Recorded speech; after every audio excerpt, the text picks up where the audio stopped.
Film diawali dengan memperlihatkan sosok pembunuh bayaran bernama The Killer yang saat itu berada di Paris, tepatnya negara Prancis, untuk menjalankan sebuah misi rahasia. Ia menunggu kemunculan target yang diperkirakan tiba di gedung tepat di seberangnya, tempat ia bersembunyi.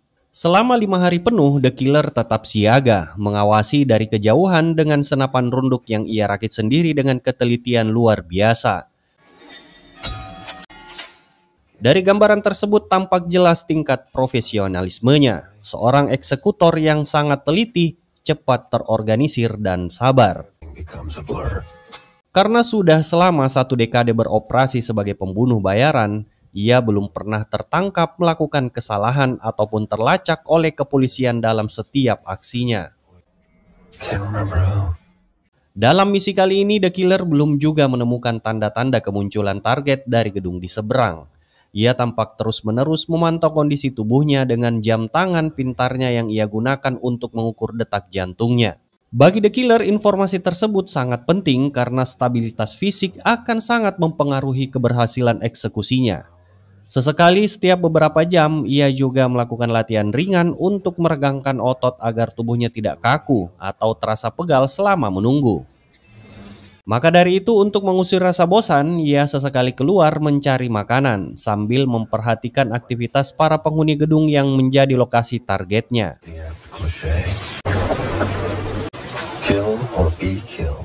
Ia bahkan mengenakan pakaian khas turis Jerman, sebuah strategi yang ia pilih karena tahu bahwa orang Prancis cenderung enggan berinteraksi dengan turis dari negara tersebut. Dengan begitu, penyamarannya tampak lebih meyakinkan, seolah ia hanyalah pendatang yang sedang menikmati liburan di Perancis. Dari sini terlihat bahwa The Killer benar-benar merencanakan setiap detail dengan cermat, termasuk kebiasaan mencuci setiap barang yang ia gunakan demi menghapus jejak DNA maupun sidik jarinya. Semua itu dilakukan agar polisi kesulitan melacak identitas aslinya.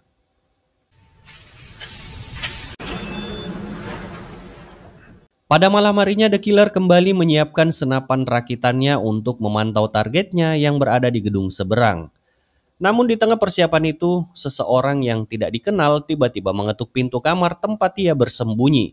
Sontak ia pun segera mengangkat senjatanya dan membidik ke arah pintu. Khawatir orang tersebut bisa saja menerobos masuk dan menggagalkan misinya. Dan ternyata sosok itu hanyalah kurir paket yang keliru mengetuk kamar. Beruntung bagi The Killer, orang tersebut tidak sempat melangkah masuk, sehingga keberadaannya tetap aman dan penyamarannya tidak terbongkar. Tidak lama setelah kejadian itu, target akhirnya terlihat kembali ke apartemennya. Dari aktivitas di dalam ruangan yang tampak sedang dibereskan seseorang, The Killer menyimpulkan bahwa target akan segera muncul di posisi yang ia tunggu-tunggu. Ia pun segera merakit kembali senapan runduk miliknya, bersiap mengeksekusi tugas begitu target masuk ke dalam jangkauan bidikannya.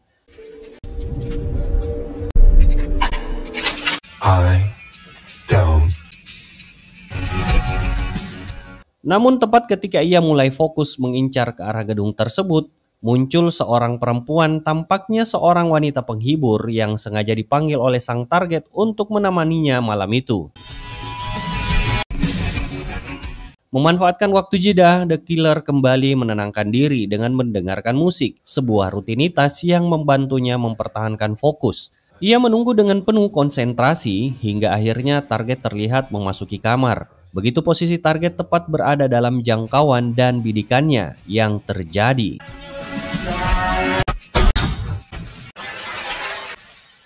Sayangnya keberadaan Ani-Ani tadi sudah menghalangi tembakan presisinya, membuat peluru justru melenceng dari target.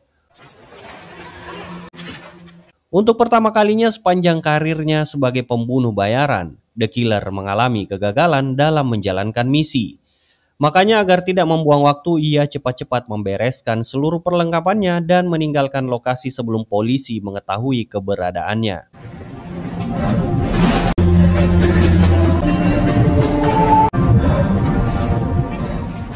Setelah 5 hari penuh menunggu tanpa hasil, The Killer akhirnya harus mengakui bahwa dirinya bukan sosok sempurna seperti yang selama ini ia yakini. Ia tetap manusia biasa, memiliki kelebihan, namun tetap rentan terhadap kesalahan. Dan misi kali ini menjadi bukti paling nyata. Saat sudah berada jauh dari lokasi kejadian, ia menyingkirkan semua perlengkapan yang bisa menjadi bukti dengan melemparkannya ke truk sampah, lalu meninggalkan motor karbunya di dekat stasiun. Pada titik itulah ia memutuskan untuk segera angkat kaki dari Paris demi menjaga identitasnya tetap tersembunyi.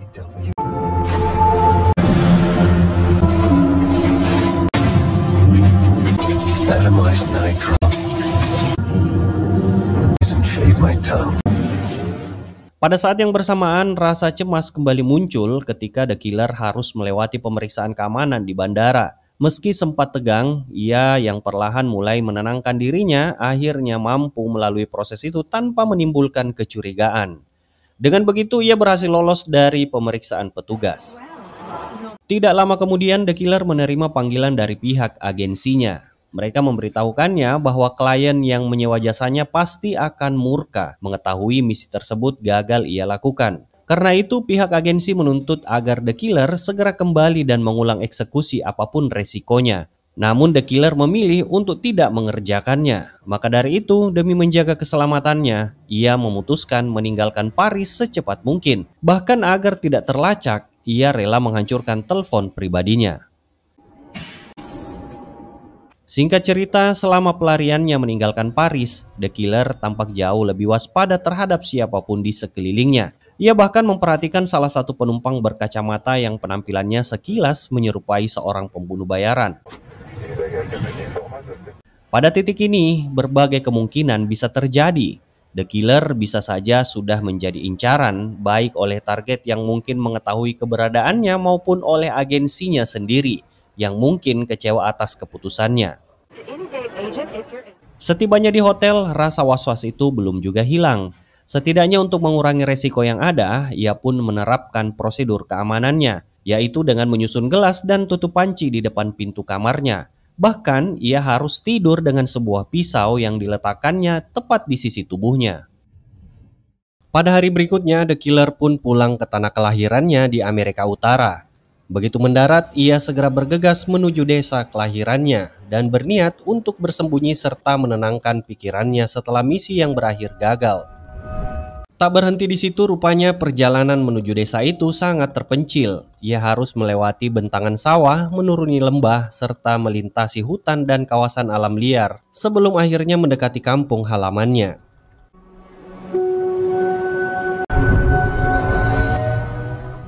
Setelah menempuh perjalanan panjang, ia akhirnya sampai di depan gerbang rumahnya. Namun saat hendak memarkirkan mobil, The Killer langsung merasa ada yang tidak beres. Di tanah terlihat jejak sepatu boot asing dan puntung rokok berserakan di halaman. Jelas sekali seseorang telah memasuki rumah pribadinya tanpa izin. Dengan cepat, ia mengambil pistol lalu berjalan masuk dengan hati-hati. Begitu melewati ambang pintu, ia terkejut bukan main. Seluruh ruangan tampak berantakan, perabot terbalik, barang-barang berserakan dan bercak darah terlihat di berbagai sudut rumah. Kepanikan The Killer semakin memuncak ketika ia tidak menemukan istrinya di dalam rumah. Ia tahu betul bahwa istrinya seharusnya berada di rumah sendirian hari itu. Dengan panik, ia segera menghubungi polisi untuk mencari tahu apa yang sebenarnya terjadi.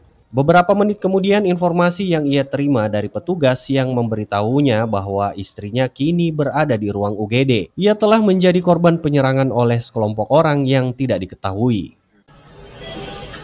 Setibanya di rumah sakit, The Killer langsung terpukul melihat keadaan istrinya yang terlihat memar, wajahnya dipenuhi jahitan, dan hampir tak bisa dikenali karena parahnya luka-luka yang dideritanya. Sementara itu kebetulan Markus, si kakak iparnya yang kebetulan sedang menungguinya di sana, mencoba menjelaskan apa yang sebenarnya terjadi. Menurut Markus, ada dua orang yang menyerang adiknya, seorang pria bertubuh kekar dan seorang wanita berambut pirang. Keduanya turun dari taksi berwarna hijau sebelum menerobos masuk ke rumah. Ia juga menegaskan bahwa tujuan mereka jelas bukan pencurian, sebab tidak ada barang berharga yang hilang atau tersentuh. Markus menambahkan bahwa para penyerang itu datang untuk mencari seseorang yang bernama The Killer. Namun begitu istrinya menolak memberikan informasi tentang keberadaannya, para pelaku langsung menganiayanya tanpa ampun hingga kondisinya seperti sekarang. ever be allowed to happen again. Setelah mendengar penjelasan Markus, The Killer berjanji bahwa ia akan terus mencari kedua pelaku tersebut sampai ketemu dan membuat mereka membayar semua perbuatannya atas istrinya. Setelah berbicara dengan Markus, The Killer mencoba mendekati istrinya yang mulai sadar perlahan. Sang istri yang bernama Rebecca tampaknya sudah mengetahui pekerjaan asli suaminya. Meski demikian, ia tetap memilih untuk diam dan tidak memberitahukan siapapun, bahkan saat dirinya dalam bahaya. Pengorbanan itu membuat The Killer benar-benar tersentuh, makanya ia meneguhkan tekadnya untuk segera mengejar para pelaku dan membalaskan perlakuan terhadap istrinya. Get some rest. Langkah pertama yang dilakukan The Killer adalah kembali ke rumah untuk mengambil segala perlengkapan yang diperlukan. Ia mengumpulkan senjata-senjatanya, beberapa paspor palsu, serta uang tunai dalam jumlah yang besar. Setelah siap, ia mengingat informasi dari Markus mengenai taksi berwarna hijau yang digunakan para pelaku.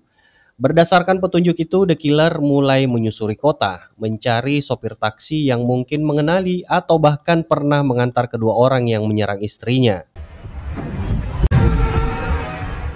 Setelah seharian berkeliling, ia membuntuti sebuah taksi berwarna hijau untuk mencari tahu di mana kantor pusat perusahaan tersebut. Begitu kantornya ditemukan, The Killer memukuli salah satu pegawainya, lalu mulai mencari informasi tentang para sopir yang menerima pesanan menuju rumahnya pada saat penyerangan terjadi. Hingga akhirnya ia menemukan nama seorang pria bernama Leo Rodriguez. Leo, empathy is weakness. Setelah mendapatkan informasi tersebut, The Killer menyamar sebagai penumpang lalu menodongkan pistol kepada Leo dan memaksanya untuk mengantar ke lokasi yang terpencil.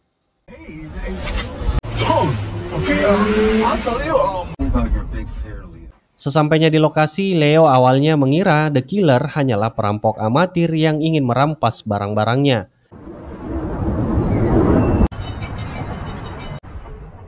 Namun The Killer langsung berbicara terus terang dan meminta Leo menjelaskan ciri-ciri dua orang yang pernah ia antar ke tempat terpencil sekitar pukul 1.30 dini hari. Leo pun membeberkan bahwa salah satu penumpangnya adalah perempuan berpostur kurus, berambut pirang dan rambutnya belah tengah. Sementara yang pria bertubuh tinggi dan kekar, berwajah garang dengan otot-otot yang mengingatkan pada tubuh John Cena.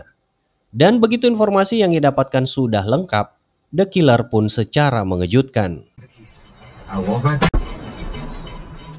Ia pun akhirnya membunuh Leo untuk memastikan tak ada saksi yang bisa membuka identitasnya. Dari informasi yang telah ia kumpulkan, The Killer menduga bahwa dua orang tersebut sebenarnya adalah para profesional yang dikirim oleh agensinya sendiri. Dengan kesimpulan itu, ia langsung memutuskan terbang ke New Orleans, kota tempat markas agensi pembunuh bayaran yang menaunginya berada. Sesampainya di New Orleans, The Killer langsung menuju ke markas rahasianya untuk mengambil perlengkapan yang ia butuhkan. Ia menyiapkan identitas palsu, pakaian cadangan, senjata hingga plat nomor tiruan untuk menghindari pantauan polisi. Langkah awal dalam rencananya adalah membeli perlengkapan penyamaran sebagai petugas kebersihan, agar bisa masuk ke gedung agensinya tanpa menimbulkan kecurigaan. Dengan memanfaatkan keberadaan kurir COD yang memiliki akses masuk, The Killer kemudian ikut masuk ke dalam gedung sambil berpura-pura menjadi petugas kebersihan. Ketika keadaan dirasa cukup aman, ia mulai menjalankan aksinya. The Killer menyelinap masuk ke sebuah ruangan pribadi yang ternyata merupakan kantor sang pemimpin agensi, orang yang selama ini memberinya berbagai misi pembunuhan. Stop saying that. Sosok pemimpin itu dikenal sebagai The Lawyer, karena untuk menutupi kegiatan gelap agensinya, ia menjalani pekerjaan ganda sebagai seorang pengacara. Bagi masyarakat umum, gedung tersebut tampak seperti kantor hukum biasa, tanpa ada yang mengetahui bahwa di baliknya beroperasi sebuah agensi pembunuh bayaran.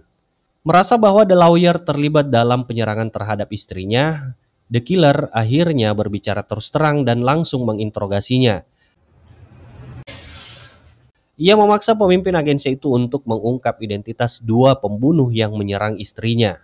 Namun The Lawyer yang keras kepala justru menolak memberikan jawaban. Ia malah balik mengancam bahwa jika The Killer bertindak di luar batasan, maka dipastikan nyawanya tidak akan lama karena anggota pembunuh bayaran lain pasti akan mencari dan menghabisinya.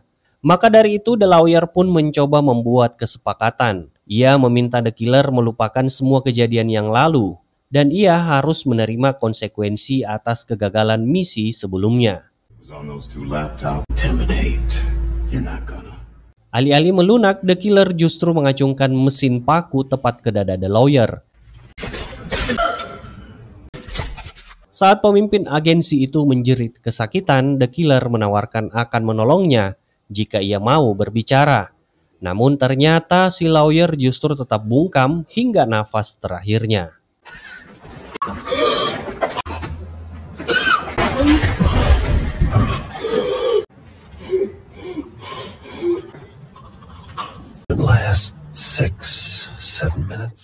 Akhirnya, The Killer pun mengalihkan interogasi kepada sang asisten. Dengan sedikit tekanan, asisten tersebut akhirnya mau mengungkap informasi mengenai dua pembunuh bayaran yang telah menyerang istrinya. Namun ada satu permintaan dari sang asisten, jika The Killer berniat menghabisinya, ia memohon agar kematiannya dibuat tampak seperti kecelakaan, sehingga uang asuransi jiwanya bisa cair dan digunakan anak-anaknya untuk biaya sekolah.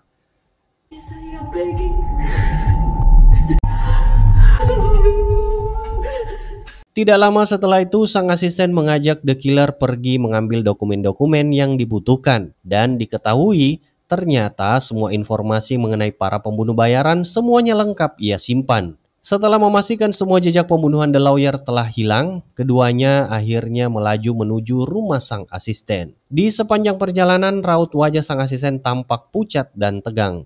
Seolah ia menyadari bahwa nasibnya hari ini mungkin sudah dipastikan berakhir. Begitu mereka tiba di rumah tersebut, The Killer langsung meminta sang asisten menyerahkan seluruh dokumen yang dimaksud. Because what happened? Setelah berkas-berkas itu berada di tangannya, The Killer menepati janji yang telah disepakati.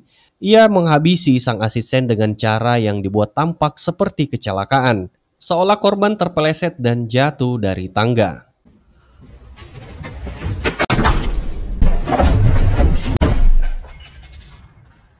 Setelah semua data yang dibutuhkannya berhasil terkumpul, The Killer kembali mengurus jasad The Lawyer yang masih disembunyikan dalam tong sampah.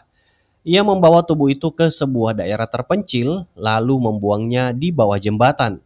Dengan cara ini, peluang polisi menemukan mayat tersebut dipastikan sangat kecil.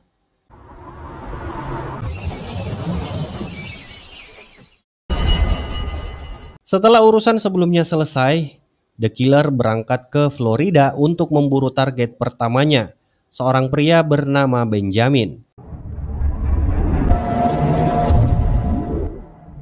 Sesampainya di sana, ia mulai mengamati keseharian Benjamin dan mengetahui bahwa pria itu memelihara seekor anjing. Jadi masalahnya, keberadaan anjing itu bisa menggagalkan seluruh aksinya jika The Killer mendekat tanpa membuat hewan itu tenang terlebih dahulu. Gonggongannya pasti akan membongkar rencananya. Karena itulah ia menuju supermarket untuk membeli obat tidur dan daging giling yang akan digunakan untuk membuat anjing milik Benjamin tertidur sebelum ia menjalankan langkah berikutnya.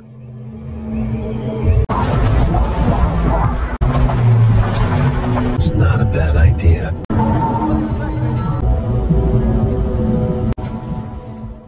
Setelah menghabiskan waktu seharian untuk mengawasi, The Killer akhirnya mulai menjalankan aksinya, di mana hal pertama yang ia lakukan adalah membuat anjing peliharaan target tertidur dengan obat bius.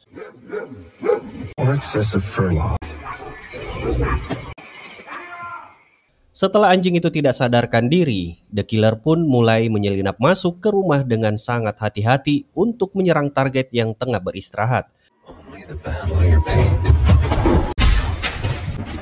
Begitu berada di dalam rumah, pertarungan fisik pun tak terhindarkan. Meskipun secara postur The Killer kalah jauh, namun berkat kecerdikannya, ia tetap berhasil menyingkirkan Benjamin dengan strateginya.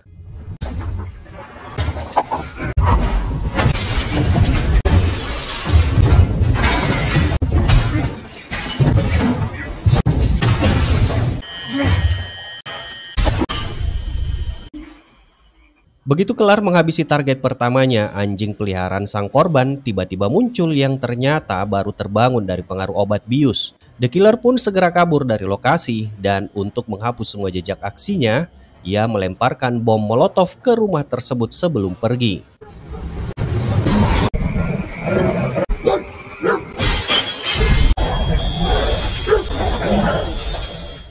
Kemudian tak lama setelahnya The Killer pun menuju New York untuk melakukan perburuan target berikutnya, yaitu seorang wanita berambut pirang seperti ciri-cirinya yang sudah ia ketahui. Diketahui jika perempuan tersebut ternyata memiliki sifat bengis dan ia tidak akan ragu menyiksa calon korbannya. Nah, diketahui wanita yang dimaksud bernama Anna. Ia merupakan pembunuh berpengalaman yang sudah lama berkecimpung dalam dunia kriminal. Reputasinya cukup besar di lingkungan para mafia karena kecerdikannya dalam memanipulasi orang dan membuat mereka saling bermusuhan. Namun meski begitu, The Killer yang dikenal dingin, brutal, dan jauh lebih terlatih, sedikit pun tidak merasa takut olehnya. Tanpa rasa ragu, ia langsung menunjukkan keberaniannya dengan muncul di hadapan Anna saat wanita itu sedang menikmati makan malam sendirian di sebuah restoran. Saat menyadari kehadirannya, The Killer langsung mengarahkan senjata ke Anna. Dalam sekejap, wajah Anna berubah menjadi pucat karena ia paham betul kalau orang yang kini berada di hadapannya bukanlah pembunuh bayaran kelas rendah. The Killer jauh lebih berbahaya daripada yang pernah ia bayangkan. Menyadari bahwa The Killer datang untuk membalas penderitaan yang dialami istrinya, Anna mulai mencari cara untuk mengulur waktu. Ia berusaha tetap tenang sambil memikirkan celah untuk meloloskan diri dari pengawasan pria itu. Di tengah ketegangan, Anna mulai membacot dan mengeluarkan segala macam alasan klarifikasinya. Kemudian Anna berdalih bahwa dirinya bisa terlibat karena dipaksa oleh pihak agensi. Ia bersumpah tidak pernah menyentuh apalagi menyakiti istri The Killer. Menurutnya semua luka yang dialami istri The Killer adalah ulah Benjamin yang memang dikenal sering menggunakan kekerasan fisik hanya demi membuat korbannya berbicara.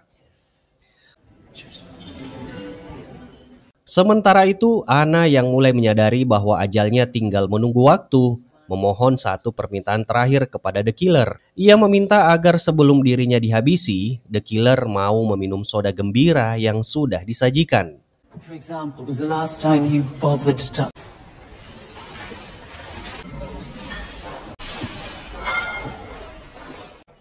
Setelah The Killer menghabisi soda gembiranya, ia pun meminta kepada Anna untuk ikut dengannya keluar. Ia memperingatkan bahwa jika Anna tidak mau mengikuti, ia akan mati di dalam restoran saat itu juga. Begitu mereka berada di luar dan berjalan menuju area yang lebih sepi, Anna tiba-tiba terpeleset dan pura-pura kesakitan, lalu memohon agar The Killer membantunya. Namun The Killer yang sudah paham dengan trik murahan seperti itu tidak tertipu sedikit pun dan kemudian yang terjadi. Ternyata alasan Anna berpura-pura terpeleset adalah karena ia berniat menusuk The Killer secara diam-diam. Ia sudah menyiapkan pisau kecil yang disembunyikannya sejak awal. Setelah dua pelaku tadi berhasil The Killer singkirkan, kini tersisa seorang lagi yang kita sebut saja ia The Client dan merupakan sumber dari semua kekacauan ini. Dengan informasi alamat yang sudah ia kantongi, The Killer langsung bergerak menuju kediaman The Client tersebut. Diketahui kalau sosok itu ternyata adalah seorang pebisnis besar yang selama ini bersaing ketat dengan orang yang menjadi target pertama The Killer di awal cerita tadi.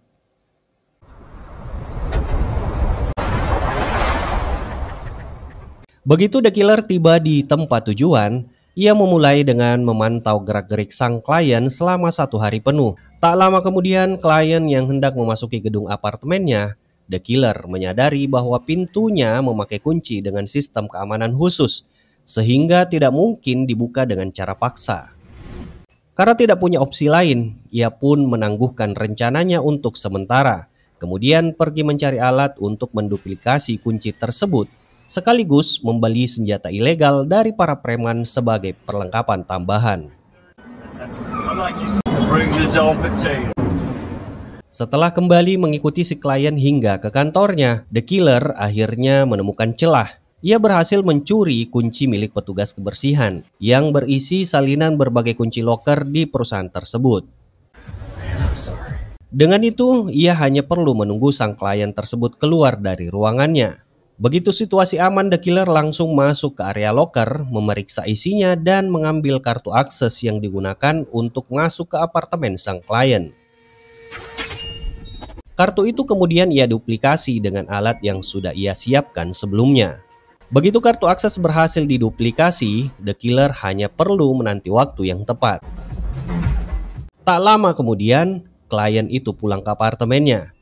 Namun begitu pintu terbuka, ia langsung terkejut melihat sosok asing berdiri di ruang tamunya. The Killer telah menunggu sambil menodongkan pistol ke arahnya. No? Okay. Awalnya, klien itu mengira pria bersenjata tersebut hanyalah pencuri yang hendak menguras harta bendanya.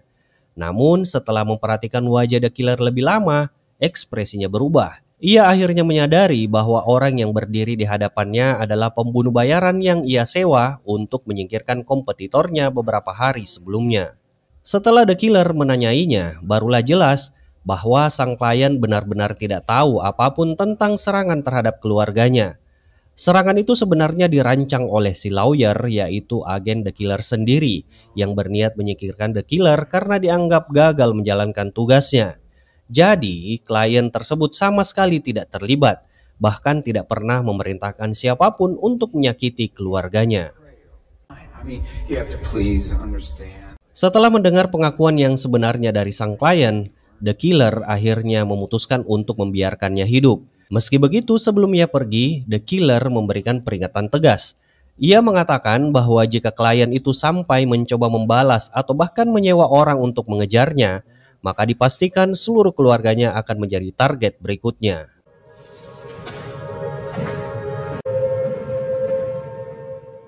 Pada akhirnya adegan memperlihatkan The Killer yang kini kembali ke rumahnya. Dan ia kini bisa menikmati waktu bersama istrinya yang sudah perlahan pulih dari luka-luka dan rasa traumanya. Maka dari itu The Killer kini akan mengubur semua sisi gelapnya dan berniat meninggalkan dunia pembunuh bayaran. Ia memilih menjalani hidup baru yang lebih tenang dan damai di sisi wanita yang ia cintai. Hingga akhirnya film pun selesai. Terima kasih sudah menonton, semoga kalian terhibur. Sampai jumpa di alur film seru lainnya and bye-bye.